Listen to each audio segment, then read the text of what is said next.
Perfect. Thank you so much for the introduction. And it's a real pleasure to be here and share some of the work that we've been doing at Georgia Tech. Before I start the talk, the most important thing is I want to highlight that most of the data, insights, and ideas that you'll see in today's presentation are in large part thanks to current and former group members, and they are all highlighted over here. So the story that I will tell today would not have been possible without all of the hard work and creativity of my group members. So for those of us who are less familiar with drinking water treatment and the drinking water microbiome, here's a small primer of how we manage microbial communities in drinking water systems. The way we approach it is typically we use multi-barrier treatment to remove microbes and restrict their growth. So on the x-axis, you have the drinking water ecosystem from source water to the treatment plant, to the distribution system, and our building plumbing. And on the y-axis, you have concentration. So what we do as part of this treatment is we reduce the substrate that is available for microbial growth. This can be carbon, this can be nitrogen. So as soon as water enters the treatment facility, we are removing that through a range of processes such as filtration, sedimentation, coagulation, flocculation, for example. And what we also do, just before water leaves the drinking water treatment plant, we add a disinfectant in most parts of the world, not everywhere. We add a disinfectant to inactivate microorganisms, and we also maintain a disinfectant residual in the distribution system to prevent their growth. So what type of disinfectant residual am I talking about? It can be chlorine, it can be chloramine, and the entire purpose is that when the water leaves the drinking water treatment plant, it's going to spend sometimes from hours to days in the distribution system in pipes that are buried underground before it gets to the consumer's home. And so what we want to do is keep the microbial concentration low and make sure that the water gets to the consumer safely. So this treatment and distribution strategy does reduce the microbial load. Typically in drinking water, we have about 1,000 to 100,000 cells in every milliliter. This seems high, but it's not really. When you take a look at lakes and rivers, it can be tens, 100 or 1,000-fold higher. So this entire practice of starving microorganisms and inactivating them reduces the microbial load. But what it also does, it actually selects certain type of microorganisms that can thrive in the drinking water system. So this is what I'm going to focus most of my talk today on, is how this treatment and distribution strategy selects and who does it select for. Before I get into that, one of the things to remember is that drinking water is mostly microbiologically safe using this particular approach. In municipal drinking water systems, we don't encounter some of the challenges that we had encountered in the 20th century, for example. However, there are new challenges that are emerging. For instance, over the last 20 years, there has been a rise in the number of Legionella infections that are being reported. This data on the left shows the number of cases of Legionnaire's disease in the United States from 2000 to 2018. You can see it's almost a 10-fold increase. That's not it. There is also an increase in the prevalence of infections from non-tuberculous mycobacterium, for example.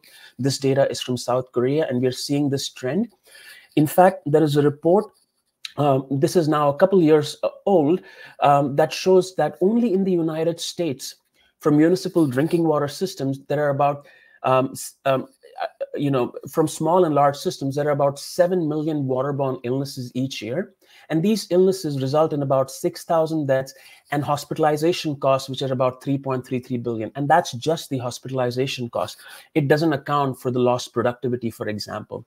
And all of these costs are typically associated with what are called biofilm-associated pathogens. And I'll get to why this is important as I go through the talk. These biofilm-associated pathogens are NTM, Pseudomonas aeruginosa, and Legionella pneumophila. In fact, Legionella pneumophila is responsible for 85% of waterborne disease outbreaks in the United States from 2015 to 2020. So we know that drinking water treatment and distribution practices select, reduce the microbial load, are likely selecting for certain populations. And we also see this trend. Now, I'm not saying these two trends are we also see the trend in certain waterborne infections. I'm not saying that these two things are related, but it merits taking a look at. So let's get into how selection works. And here I'm going to focus largely on disinfection-mediated selection. As you notice from the graphic that I showed earlier in terms of treatment, how things work, disinfection typically tends to be the final barrier in this multi-barrier treatment approach before water is distributed to consumers. So what I'm going to do over the next 10 to 15 minutes is talk about how selection works at multiple scales, from the community to species to strain and to metabolism.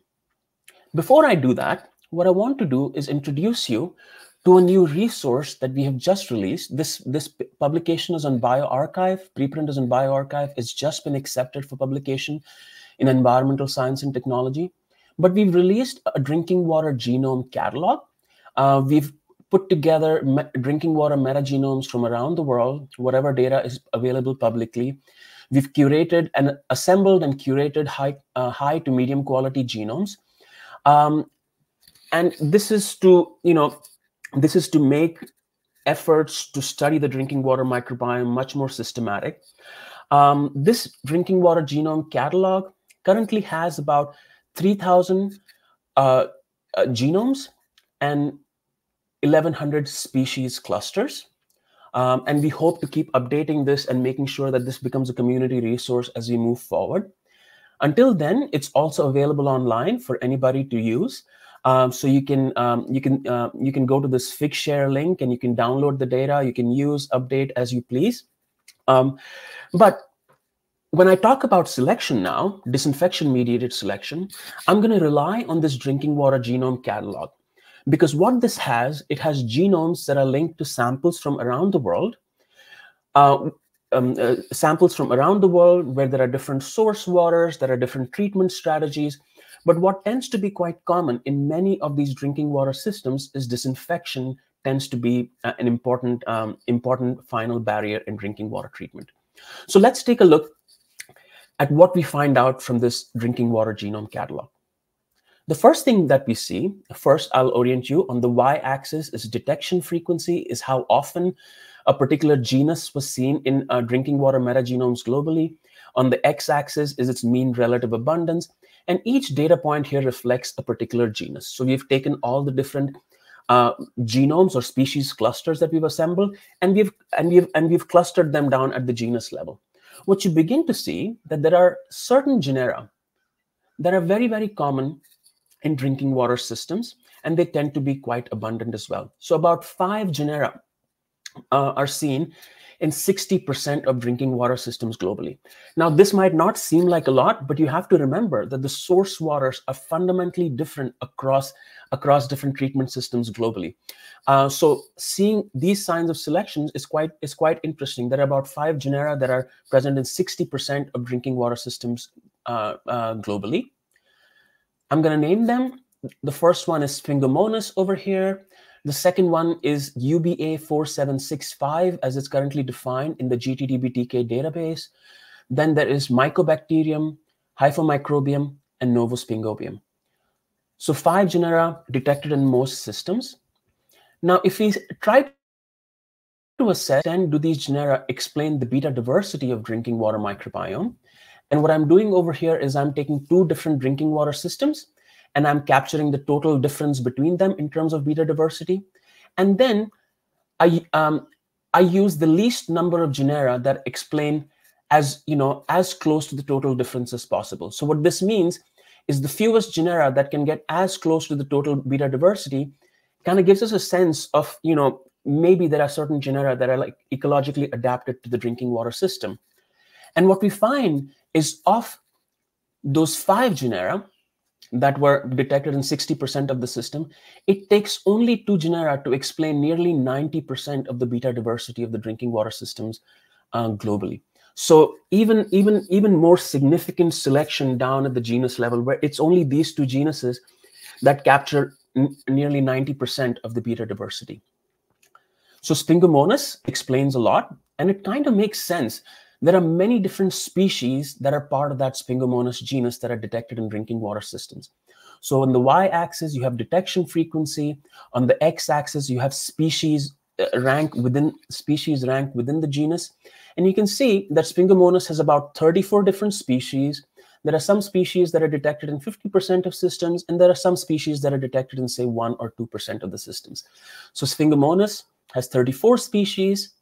If you take a look at Mycobacterium, it has 25 species that are detected at varying detection frequencies. Hyphomicrobium, 18 species. Novosphingobium, 16 species. So these are the top 5 genera and the species associated with them. What is unusual is UBA4765. In this particular genus, we assembled only 4 species, species clusters within this particular genus. And what you're seeing over here, of these 4 species, there is 1 species that is detected in more than 80% of drinking water systems globally.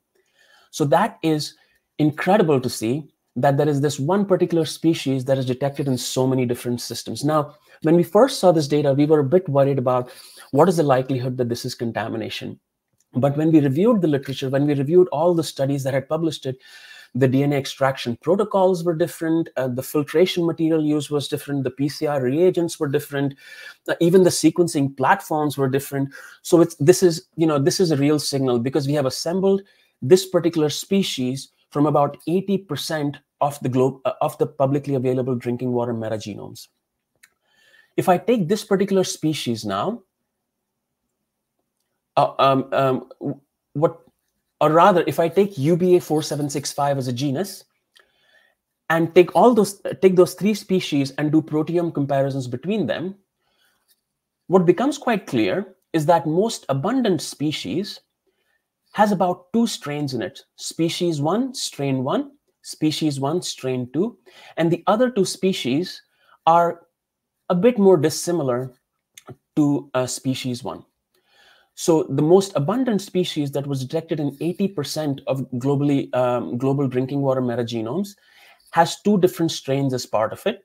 What's incredible to us is that as the different species and strains become dissimilar from species 1, strain 1, their frequency of detection in drinking water systems also starts going down. On the x-axis is detection frequency. Species 1, strain 1 is now in about 75% of the systems, strain 2, 50% of the systems, species 2 about 40%, and species 3 less than 20% of the systems. So it's pretty peculiar that species 1, strain 1 is so prevalent, and within this particular genus, as the different species become dissimilar from species 1, strain 1, they start becoming less and less frequently detected. So then the question becomes, what is so special about species 1, strain 1? Before I start answering this question, I'm going to highlight a particular problem over here. The challenge is that this particular genus is called UBA4765, and UBA4766 could be completely phylogenetically very distinct from UBA4765. Because we know that this particular genus is so important, at least important in terms of how frequently it's detected in drinking water systems, what we did, and we went ahead and proposed a name for this particular genus, and it was recently endorsed and validated by Seek Code as well. So moving forward, I will be referring to this particular genus as Raschinella, and that particular species as Raschinella chloroaquaticus. And what chloroaquaticus refers to is the fact that this particular species, we only find it in drinking water systems that are disinfected, that use a disinfectant residual. If we look at drinking water systems that do not use a disinfectant residual, such as the ones in Netherlands, for example, in Denmark, in Switzerland, we never find Raschinella chloroaquaticus. But wherever disinfection is used, whether it's the United States, whether it's United Kingdom, South Africa, Hong Kong, China, and other parts of Europe where disinfection is used, we see it nearly 80% of the time. So now let's answer the question, what is so special about Raschinella chloroaquaticus, strain 1? The first thing that's interesting about this particular species is that it has lots of transporters for a wide variety of macromolecules, including fatty acids and amino acids. So it is bringing these fatty acids and amino acids in. Second, we reconstructed its metabolism, and we did some simulations using Baccarina. And what we find is that this particular species can, these are simulations. This is not lab-based experimental results that, we're hoping we can get there. But at least based on simulations, what we see is this particular species can use 17 of the 20 amino acids as sole carbon, nitrogen, and energy source. So purely on these amino acids, it can grow.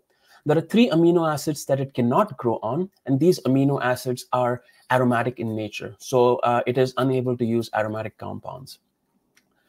So this is interesting that it can uptake fatty acids, it can take amino acids, and it can grow on amino acids as well. And this has certain advantages. And the advantage it has is in disinfected drinking water systems, there is a lot of decaying biomass because of the fact that lots of microorganisms are being inactivated. This decaying biomass probably results in a decent amount of pool of fatty acids and amino acids in the bulk water. And if you can repurpose those amino acids and fatty acids and use them for growth, you're likely you are likely more competitive in this stressed environment. In fact, this is a study that we published in 2020, 4 years ago, where we compared metagenomes from disinfected and non-disinfected drinking water systems. And what we consistently found was the pathways associated with use of fatty acids or amino acids were disproportionately more prevalent in disinfected drinking water systems. And we find the same thing in Raschinella chloroaquaticus. It's the fact that it has these pathways to reuse fatty acids and amino acids. So this concept of necrotrophic growth may enable the drinking water microbiome to ensure that their growth rates are higher than their decay rates. So that tells us that, it's possible that this is surviving in disinfected drinking water systems because it is uniquely competitive at using the decaying, the amino acids and fatty acids that are being released from decaying biomass. The second thing that we notice is that this particular microorganism, Raschinella chloroaquaticus, is able to degrade disinfection byproducts. So what are disinfection byproducts? When disinfection such as chlorine is used at the end of the treatment plant, this chlorine is actually going to react with some organic molecules that are organic compounds that are still in water to produce sort of chlorinated organics like haloacetic acids and such things, and chloride as well. So what's fascinating is that we find signs that this organism can convert chloride to chloride, chloroacetate to glycolate. So it's able to use these halogenated compounds. When we saw the fact that it can convert chloride to chloride, we started digging a little bit deeper because it is quite unusual. It's quite unusual for a genome to have chloride dismutase without having the perchlorate reductase gene as well. So perchlorate, chloride dismutase is typically a detoxification mechanism for organisms that can convert, that have the perchlorate reductase enzyme. And this particular organism does not have that PCRA gene. So this kind of tells us that, maybe the presence that it has a chloride dismutase might suggest that it has, it's being selected for. Not only is the necrotrophic growth potentially providing it a competitive advantage, but also the presence of chloride dismutase may suggest selection. So we went to the contig where the chloride dismutase gene was found, and we started examining what is around it. So here is the chloride dismutase gene, and this suggests to us that it has potential signs of selection. What else is around this particular gene? It has a glutathione dehydrogenase, which is associated with detoxification and redox regulation, very important in oxidative stressed environments. It has a photolyase for DNA repair. It has a gene that is associated with the production of cyclopropane fatty acids, and these CFAs are associated with increasing membrane rigidity and reducing membrane permeability. And finally, right next to the chloride dismutase are 2 genes, HIC-A and HIC-B, which is a toxin antitoxin system, and it is associated with persister phenotype in stressed conditions. So that's fascinating that we are finding all these different genes right around the chloride dismutase gene that are associated with stress tolerance. It can also, we also know that this organism is an aerobe. It uses oxygen. It can potentially dump electrons and ions and organohalides. And what's amazing about this is that it has genes associated for pili with flagella and with quorum sensing capabilities. So it is likely a biofilm former. So you need pili for attachment, flagella for chemotaxis, and quorum sensing is also associated with biofilm formation. So this particular organism is a necrotrophic, has traits associated with necrotrophic growth.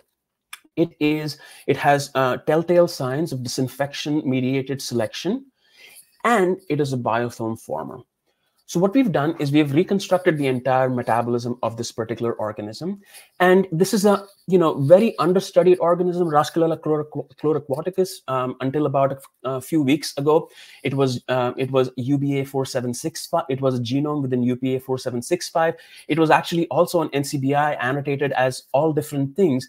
And now you'll see on NCBI, these annotations have changed to Raschinella chloroquaticus, and all the different genomes that were classified and sort of taxonomically classified with different names, sometimes ranging from Proteobacterium bin8 to something else, are now all consolidated under this particular genus, Raschinella. So what I've done today so far is to demonstrate that the current drinking water treatment and distribution system, these practices, especially disinfection, selects at the community level. So there are two particular genera that explain most of the beta diversity in drinking water systems. To the species level, that there is one particular species that is detected in 80% of systems.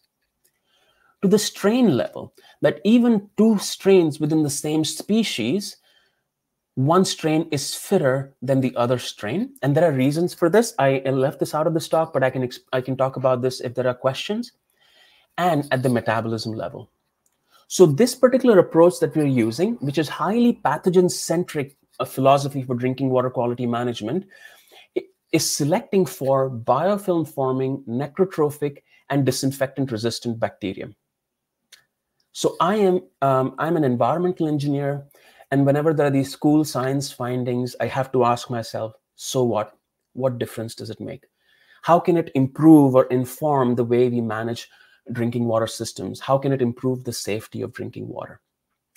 Now, first thing to note over here, that just because this organism is prevalent in drinking water systems and is disinfection resistant, it may not be a problem if it is not pathogenic, and we don't have any evidence to suggest that Raschinella chloroquaticus is a pathogen. But we do have evidence to suggest that it is a biofilm former, and biofilms are the primary form of biomass in drinking water distribution systems. And here you have in blue, the drinking water microbiome. Here you have a little pathogen in orange. And what these biofilms do is they protect pathogens from the disinfectant residual that is in the bulk drinking water. They prevent the penetration of the disinfectant into the biofilm, thus shielding the pathogen. These biofilms also result in microbially-mediated corrosion.